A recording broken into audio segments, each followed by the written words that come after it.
അരീക്കോട് ഊർങ്ങാട്ടിരി സ്വദേശിയും പ്രസിദ്ധ മതപ്രഭാഷകനുമായ അലി ഫൈസി പാവണ്ണയാണ് തന്റെ തലാഖ് അംഗീകരിക്കണമെന്നാവശ്യപ്പെട്ട് കുടുംബ കോടതിയെ സമീപിച്ചത്.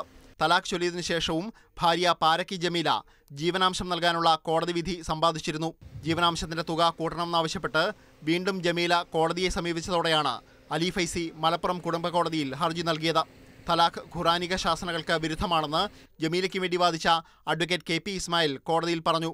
ഭാര്യയ്ക്ക് ചെലവിന് നൽകുന്നതിൽ നിന്ന് രക്ഷപ്പെടാനാണ് കുടുംബ കോടതിയിൽ ഹർജി നൽകിയതെന്ന ജമീലയുടെ വാദം കോടതി അംഗീകരിച്ചു. ബഹുമാനപ്പെട്ട സുപ്രീം കോടതി 2002 തന്നെ ഒരു പ്രധാനപ്പെട്ട വിധിന്യായം പ്രഖ്യാപിച്ചിട്ടുണ്ട്.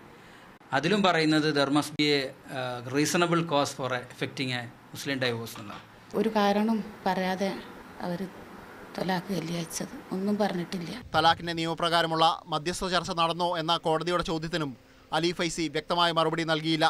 ഈ സാഹചര്യത്തിലാണ് തലാഖിന് വ്യക്തമായ കാരണങ്ങളില്ല എന്ന കണ്ടെത്തൽ കുടുംബ കോടതി തലാഖിനുള്ള അപേക്ഷ തള്ളിയത്.